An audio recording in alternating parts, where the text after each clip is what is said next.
All right, let's pass over to Harun then. All right, thanks, David. I think I raised this issue in a previous meeting as well. So having worked with my developer colleagues for a long time now, in fact, so I have seen the struggle of, I mean, we can easily identify biases in a model simulation, and we see many examples of that within our team as well as from colleagues from elsewhere. But the main challenge has been, as a team which was responsible for development of ACCESS and still is responsible with ACCESS-NRI these days. So the main challenge is to improve an important aspect of a model, a couple model, which has biases. So having worked in this space for some time, and I myself look at basically the model simulations to identify successes and failures of models in simulating certain aspects. So I thought it would be good to have some better connections between model developers and scientists doing model evaluations. And I raised this issue, and Christine, thanks to Christine, enthusiastically kind of like supported this idea, and we thought to put forward something for ACCESS-NRI workshop, but also maybe some pre-discussions leading up to that would be good. So that's why the email, and I still get lost in the NRI, hub space. So Christine kindly agreed to send that email. So I think I have about 5-6 slides. If there is time, I can share these slides to illustrate what I mean. I think that would be fine, Harun. We've got a bit of time today, so yeah. Yeah, okay, yeah. PowerPoint.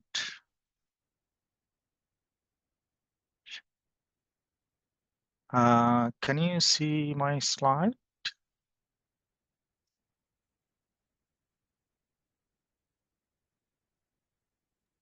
Yes. Yeah, okay. So obviously a couple model has many biases, as you all know very well, but I here kind of like I'm showing a couple of them. So the top panels show the SST biases, mean SST biases in ACCESS-CM2 on the left and ACCESS ESM 1.5 on the right.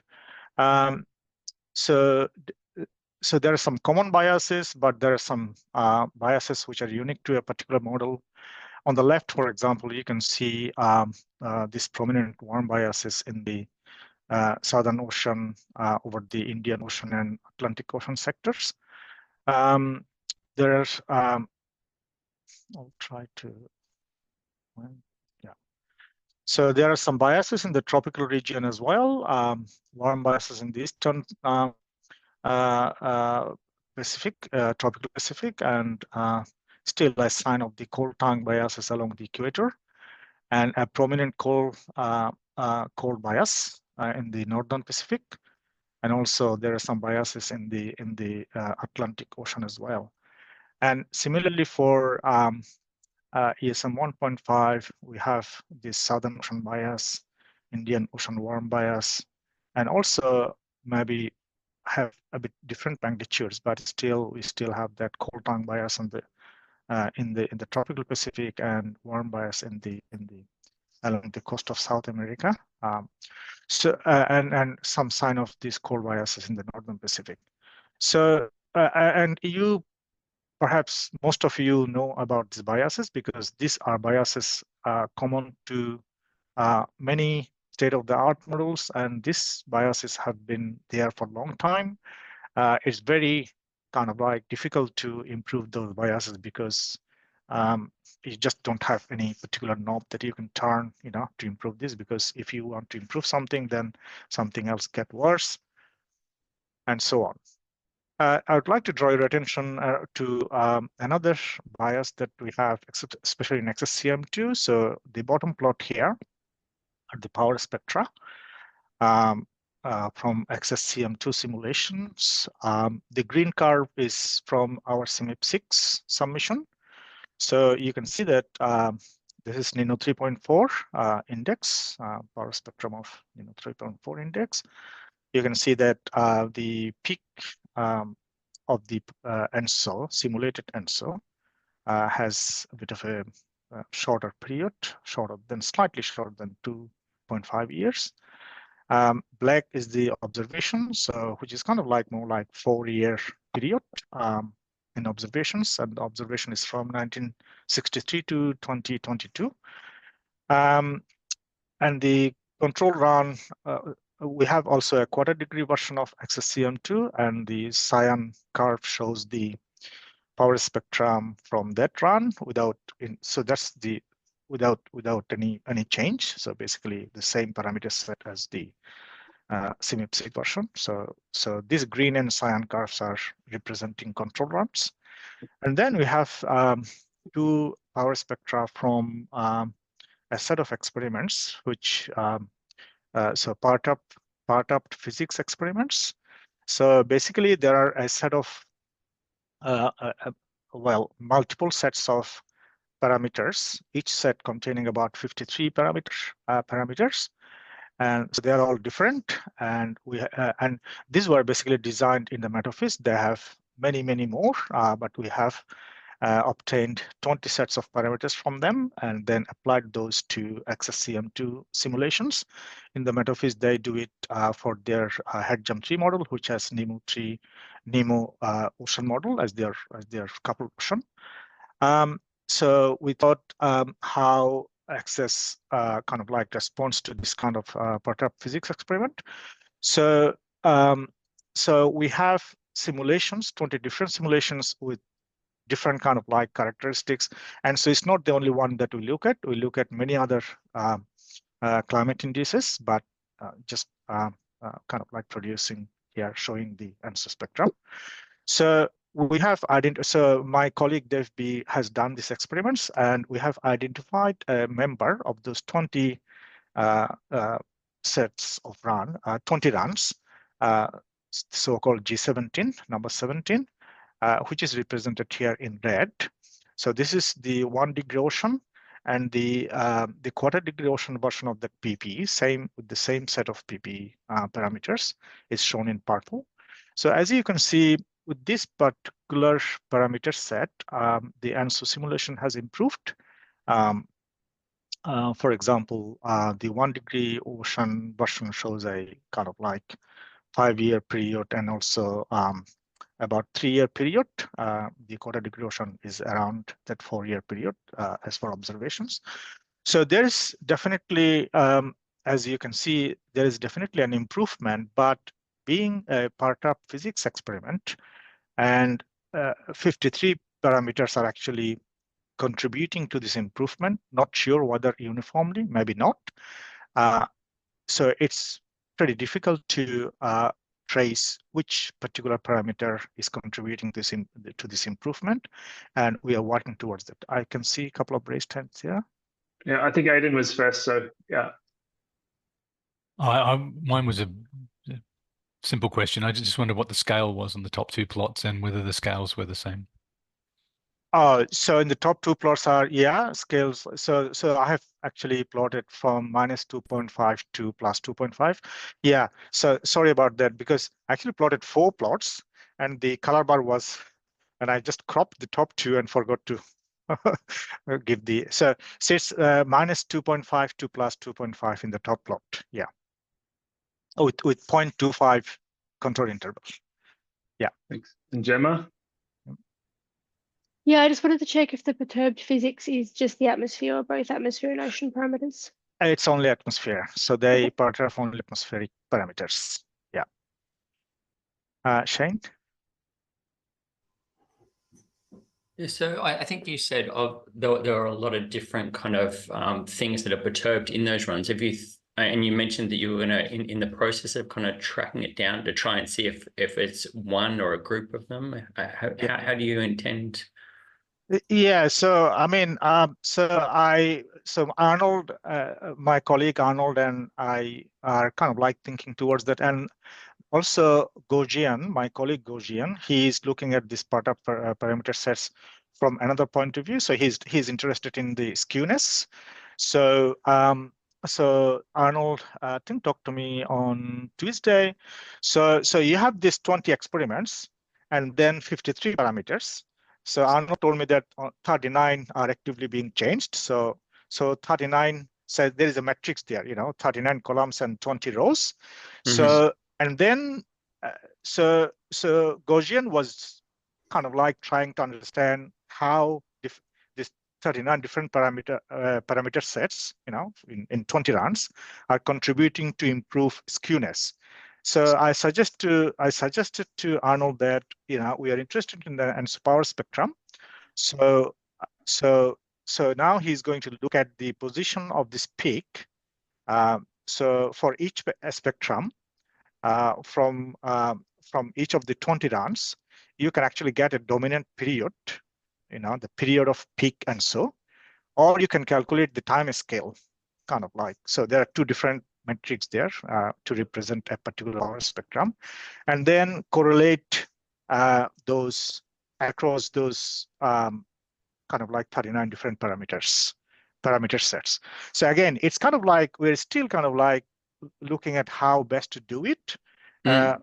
But he showed me that for skewness, different parameter sets has different correlations with the series of 20 skewness.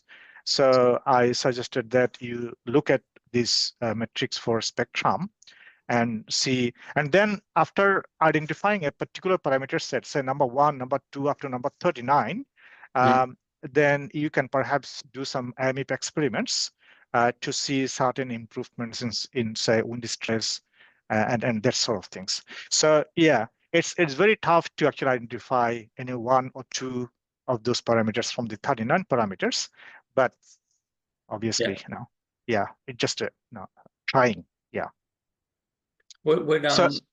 Sorry. Yeah. So what do you think it could work to do, say, of the 39 parameters, just breaking them down into groups of 10, and you do 4 additional experiments where you're only perturbing, the 10 just to see? It could totally be due to the combination of factors, right? Yeah. And you're not going to replicate it by kind of separating them into different. But I suppose just out of curiosity, whether there would be something that could be kind of narrowed down even further with a couple of simulations. That's the hope. That's the hope, Shane, that we are. I mean, in the meta-phys, they haven't got a clue. They have hundreds of sets of these parameters.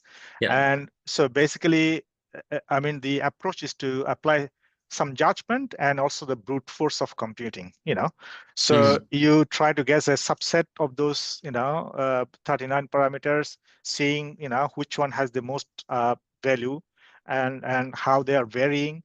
And then, so I suggested AMIP run so that, it's a bit cheaper to run than couple run. And if you can identify some features in the AMIP run that will lead to improvement in the couple runs, then you can actually do lots of AMIP runs with different subsets of those parameters. But again, it remains to be seen whether that will work.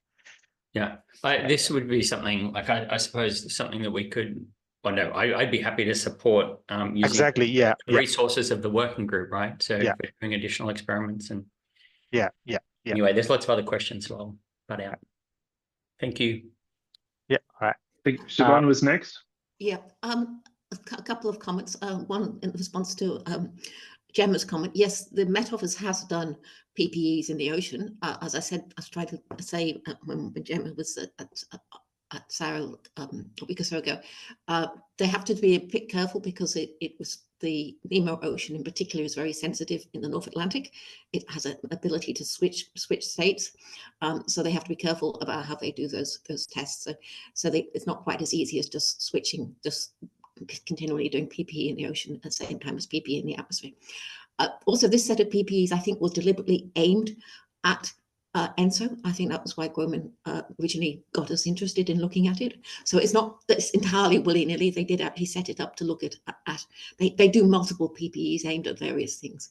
But yes, we do really want to have a look very carefully at what these, and group some of these, and see if we can group, subgroup, set, as Shana suggested, try and see if we can get a subgroup of these atmospheric changes and see if we can do new runs.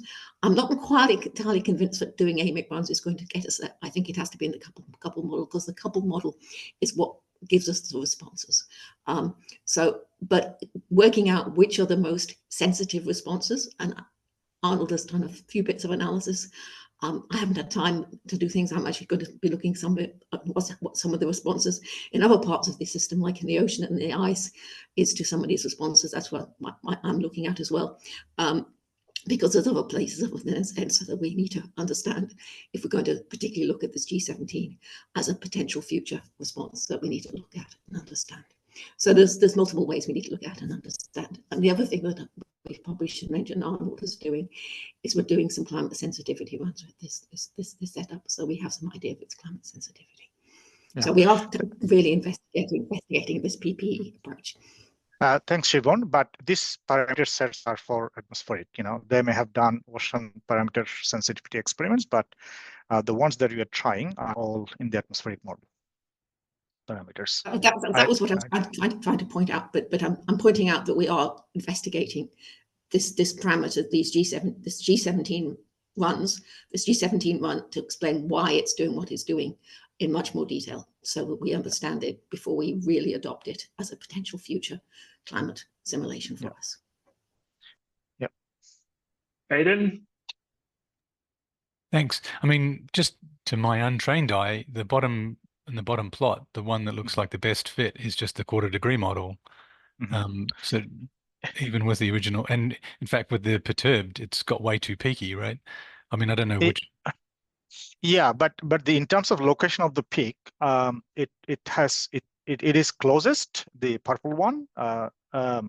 So it still has a little bit of strong variability, but that's more common, having a bit more variance is not perhaps, and also that can actually change with the length of this chunk of simulations that you're looking at. So we want to get this kind of, because there are multiple decades that where ENSO can be weak. So there are different epochs. So we are not too much worried about the stronger ENSO, as long as that's not too strong. But we are happy that the spectral peak is actually closer to the observations. And you are right, in the quarter degree ocean, without changing the parameter, just by increasing the resolution, the spectral peak moves a bit closer to the observations in the cyan one, but that's a bit too weak. Yeah. I wonder if some of Gemma's techniques could be used to detect the signal you're looking for earlier than having to do a long run and calculate the mean. Maybe I misunderstood. Maybe. Not if my technique is going to involve having already run stuff and then piggybacking it. And if you can get the spectrum out of doing the run initially, whereas you can't change anything up without running the model and then go looking through it. Yeah. I was sort of thinking bunch, sorry, go ahead. like just running a bunch of short ones or something, and if any of them show, the right sort of mechanism or something. I don't know. I'm just wondering. Yeah, I mean, in this approach, we have to run it for at least 100 years to calculate a stable spectrum. Yeah, Gemma, wanted to say something? All right, I have a few more slides, so shall I move ahead? Yeah. Yep. Yeah.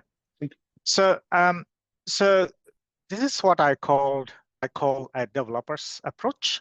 This is a paper published in 2013 by Golas et al. So basically, they were doing tuning of the GFDL CM3, and this is in relation to another problem, which is as you can see here, the green curve is the historical global mean surface air temperatures, And the black and grays are observations, but the green is what they simulated in their CMIP5 GFDL model. So you can see that it's kind of like too cold in the 1960s and 70s, presumably because the model actually responds too strongly to aerosol forcing, which is cooling. So what they did, they went back to their cloud scheme, and then there are different parameters relating to activation, autoconversion, erosion, that kind of things, and they kind of like changed those parameters and designed two experiments. One leading to kind of like warm model simulation, which is shown in the red curve here, and one leading to even colder historical surface temperature simulation, which is shown in blue. So basically, in the cloud parameterization scheme, they came up with this kind of like, they identified these three different parameters, and they changed. So in that paper, actually, there is a table of the values that they used, and they had this kind of like simulation, especially the red one, which is kind of like closer to observation. Now, the point of showing this slide is that from a developer's point of view, if you can identify certain parameters, not 52, as in our PPE experiment, but maybe 1, 2, 3, then you can understand physically what's going on, how the model response is being changed. So that's the developer's point of view. Now, then if you look at model biases from an evaluator's point of view, and I myself is in that camp basically. So this is a paper by Jia Lin Lin, and I like this paper very much. It's one of the most in-depth studies of double ITCZ problem, published in Journal of Climate in 2007. So these two plots are illustrating the double ITCZ problem. The left-hand side plot is from couple simulations, a bunch of CMIP3 couple simulations. This was from 2007 paper. And you can see that on both sides of the equator, there are kind of like maxima in precipitation, but in observations, you see only on the northern side of the equator, the precipitation peak. And if you do IMF simulations, that problem is not there in the IMF simulation. So illustrating the fact that this is actually coming from the couple dynamics, atmosphere ocean couple dynamics. So what they do, they start with a conceptual model, a good evaluation paper. They start with a conceptual model. In this case, this is a conceptual model of the tropical Pacific atmosphere ocean interactions, Waka circulation, and at the surface, there are various fluxes, latent heat flux, shortwave flux, and so on. And in the ocean, SST and thermocline depth. These are different variables which are kind of like contributing to those interactions, and then you do lots of feedback analysis. They show quite a few. I just picked only one. So this one, top left is showing the wind stress versus SST, top right precipitation versus SST, and so on. Bottom left is precipitation versus wind stress, and then zonal wind versus precipitation. And they kind of like show the feedbacks which are being simulated in different models and compare those with observation, which is in the black line. And you come up with a set of kind of like conclusions. This again from their paper: excessive tropical precipitation, excessive sensitivity of precipitation to SST, sensitivity of surface air humidity to SST, and so on, and insufficient sensitivity of cloud amount to precipitation, and so on. So again, this is a process understanding paper, and it gives you a lot of physical understanding. In my opinion, this kind of studies can go perhaps closest to what a developer would want, but in my opinion, it's still not there. So, I mean, it's difficult. If it was easy, then someone would have done it. So I think, my aim of this discussion is to kind of like start it. It's not just a one-off discussion, because it's not an easy problem to solve, but I think it just to bring this problem to the attentions of these both groups, establishing a communication between these two groups, so that we can perhaps benefit from each other's perspective, what a developer wants so as to she can improve the model, and what an evaluator. I mean, they often stop at, say, the simulated feedback X is, weaker than observed, that kind of things. So obviously that's a good knowledge you have created, but can we go a bit further, to help the developers as to how to improve those weaknesses or strengths, or biases in the model. So I'll perhaps stop there. And Christine, if you are online, would you like to add anything? Yeah, thanks, Harun. That was great. Sorry, my camera is not working again. Yeah, I guess I just wanted to add that Harun and myself independently suggested a breakout group in the upcoming workshop on evaluation, not knowing that we had suggested the same thing. So hopefully there will be some sort of breakout session where we can kind of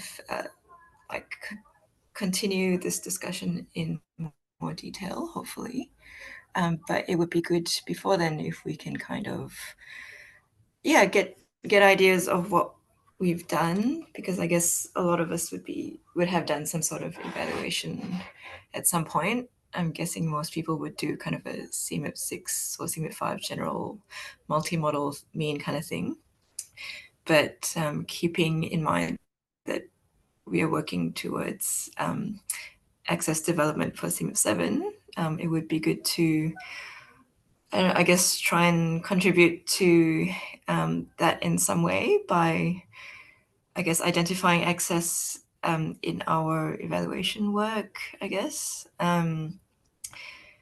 So yeah, I guess maybe if we all kind of go back and have a think about what we've done, how our work could kind of contribute to this conversation, or if you're interested in continuing further, we're happy to chat to anyone. And I think, Harun, it would be good to have someone from the development team maybe involved as well in the conversation to kind of translate like your points in red and blue. Yeah, I know Thilo is normally in this group. Yeah, it would be good to have him or Arnold or someone. Yeah, I guess that's just my 2 cents. Thanks.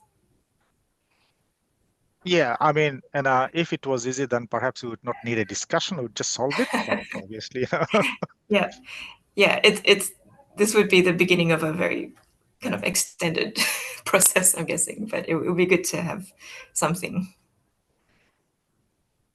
Cool. Aidan, did you want to say?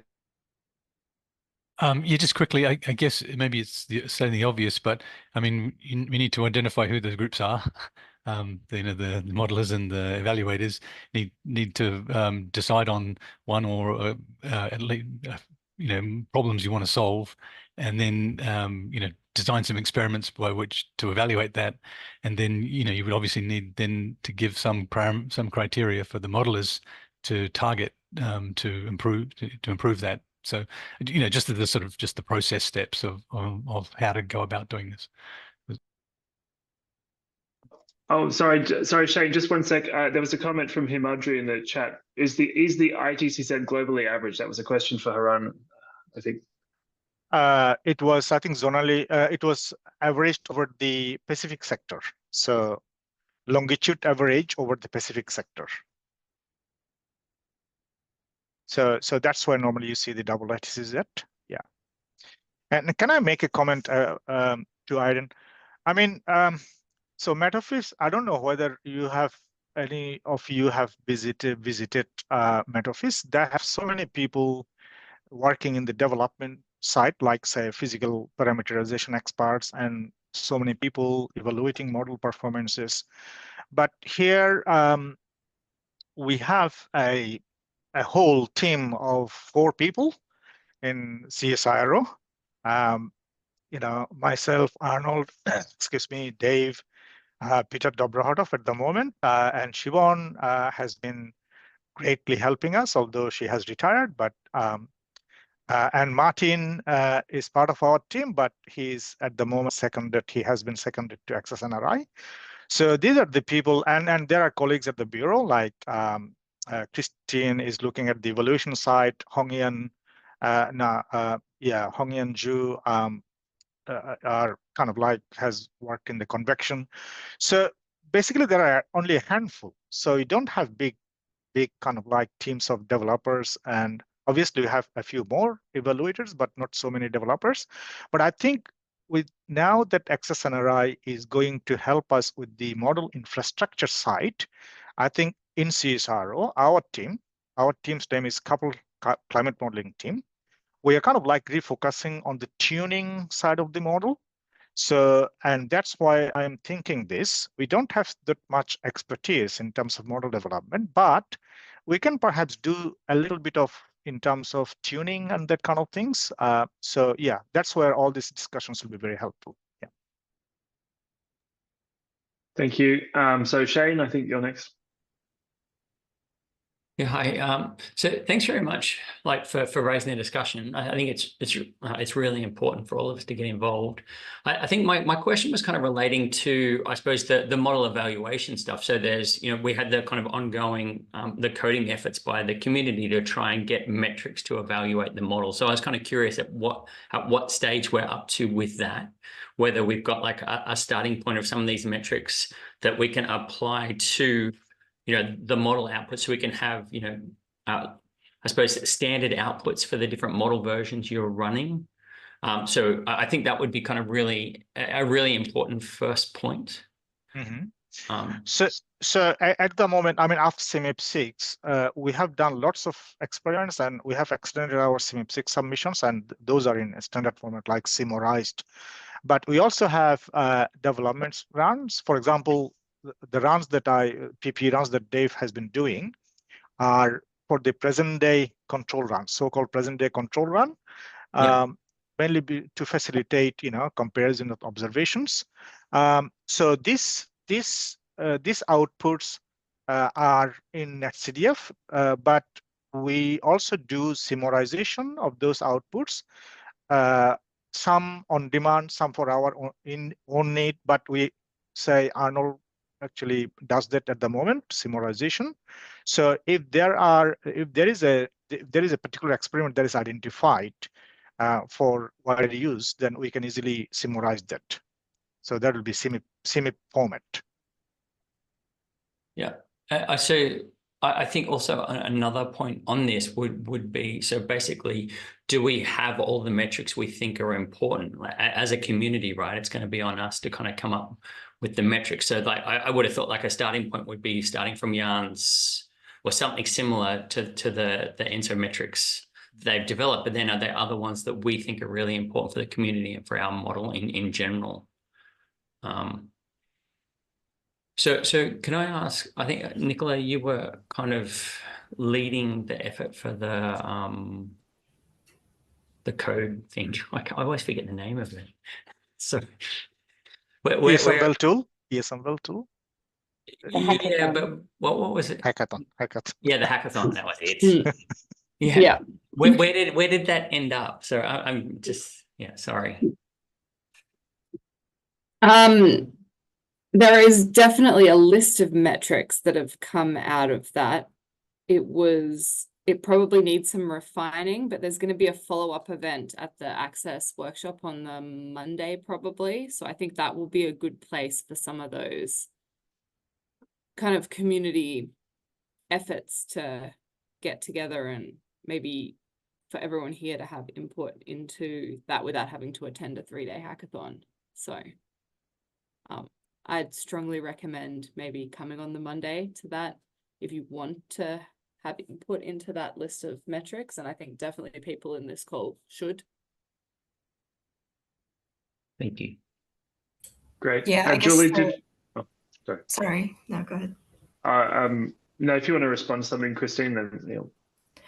Yeah, I was just gonna say that I guess in the past everything's been a little bit ad hoc. Like we've all got our favorite metrics and things that we use. But I guess the part of the next phase, I guess, is to have a more coordinated evaluation effort. It's not 100% clear who exactly. I mean, we all will be a part of it, and there's an S project starting from next year where there will be an evaluation component. But there will be an aspect of community goodwill towards it. But it would be good to have some sort of coordinated evaluation effort in whatever form that may be. Thanks. And now Julie. Yeah, thanks, Harun, for raising this topic. It's really good. And yeah, I guess I had a similar comment to Shane and then what Christine just said, in that having some workflow where I guess as soon as a run finishes or as it's running, there could be some metrics that get put up on a website would be fantastic. So I think it'd be great if, I don't know if the NRI is, if as part of their model evaluation team is planning to support that kind of activity. Harun, you said the NRI is going to support some of the infrastructure parts. Is that including the CMRization? Perhaps not. That's not clear. What I meant by is that, for example, they are now putting together the atmosphere and ocean model to come up with the first version of CM3, ACCESS-CM3. So, and also kind of like they're doing the initial runs to get rid of bugs and that kind of things. So I think their responsibility is to, as soon as they have a model simulation, a model configuration, which is running without crashes, kind of like technically sound. I believe they are not going to do a lot in terms of science. So that rests on us in CSIRO and also you guys, the wider access community, to kind of like judge the scientific merits of any particular run and to suggest improvement to any biases. Yeah, I guess for us to be able to do that really well, I think would be great if there was some automation in that metrics kind of evaluation. Yeah. So the NRI evaluation group, I guess led by Roman, they're working on kind of streamlining ESMVal tool for kind of general use. I think from the last hackathon, we were all trying really hard to get something to work. And I think going into the next one, one of the aims is to kind of have a generalized recipe that people can use relatively easily to kind of calculate either a metric or some sort of statistic easily, and then kind of plug it into your runs or output or anything. But I guess that has to be CMRized before you can use the ESMVal tool. Is that right? Yeah. And who's going to do the CMRization? Is that it doesn't have to be CMRized? They're working on a live CMRizer as an option. It's not something that you necessarily wanted to do for the whole of CMIP, but it does mean that you don't necessarily have to CMRize all of your model output. Yeah, so if there could be a streamlined one which just does the variables we've identified that we want to evaluate, that would be great. And then I guess my only other minor point was, we're working towards CMIP fast track simulations, and I'm not sure what the timeline for that is, Harun. And so with ESM 1.6, are you already running a version of that? Is that using the new UM, or I'm a bit out of the loop? Yeah, I think Thilo is online, I believe. Thilo, would you like to?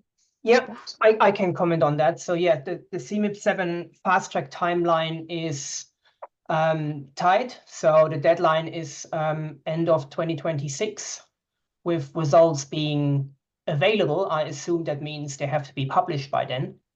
So all the experiments have to be completed in time well before the deadline so that we can process them, CMRize them, and publish them on the ESGF, unless that deadline changes, which is, I think, unlikely. We therefore decided that the best way forward is to put a version of an access model together that gives us the best chance of contributing to the fast track. So at the moment, this is an ACCESS ESM 1.6 version, which is based on ACCESS ESM 1.5 with some improvements around mainly the biogeochemistry, the carbon cycle on the land. So this is the cable model looking at improving the current land use change scheme that we use there. And on the ocean side, this is through a new version of Wombat that we are already testing with ACCESS ESM 1.5. And there are other improvements that people are already working on. This is the iceberg scheme. Dave B is currently revising, and some other improvements as well that we hopefully get into the model in time. The plan is to have that version finalized by the end of the year, so that it's running, and then we can start the spin up at the beginning of next year.